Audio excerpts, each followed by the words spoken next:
Hello guys. Hello guys, magandang umaga, magandang oras, magandang gabi. So, andito tayo ngayon sa baybayin ng Bato Leyte. Mangunguha tayo ng lumot para ipain sa isda. Sana ito na yung lumot na yun na inaabangan namin. Diba? Ayan o, sa unahan o, green. Sana yan na yun. Sana yan na yun. Ano ba to? So sana ito nga yun. Kung ito nga yun is perfect. Ayan o, green.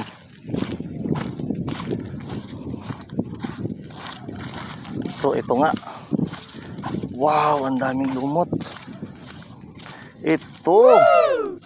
Ito yung sinasabi kong lumot guys. Perfect na perfect. Diba?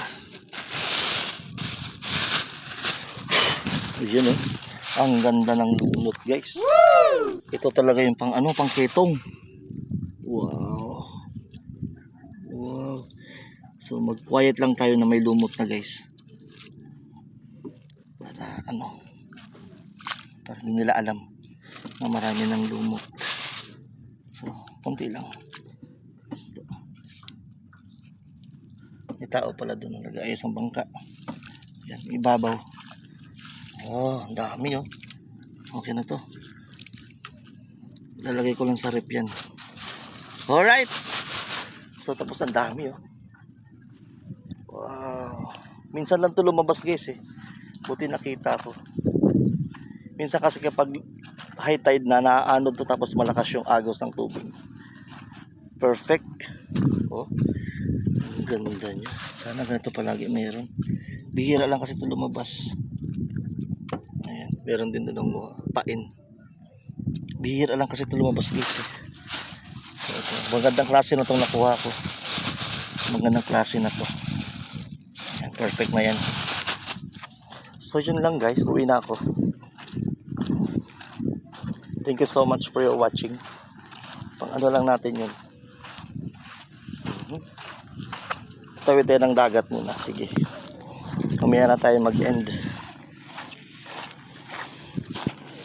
Lipat muka. Ganda dito. Siyempre kasama mukha ko sa vlog. Lawak no?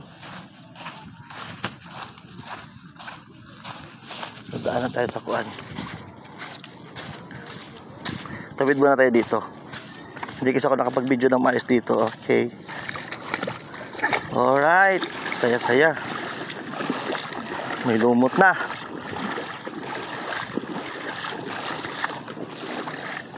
Nakita ko kasi doon. Tapos kinonfirm ko kung lumot nga. So, ayun.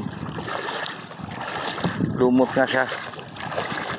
Kasi Sunday, fishing tayo sa Sunday. Pwede rin mamaya. Okay. So nakatawid na tayo. Ayan. Daming mga seashells oh. Ito yung isa ko sa pinaglilibangan ko sa buhay, mag-fishing. So, daming biyubog. Punta kayo sa ganito guys, kailangan nakachinelas kayo. Ayan. So yun lang, thank you so much for your watching. Don't forget to like and subscribe. Bye!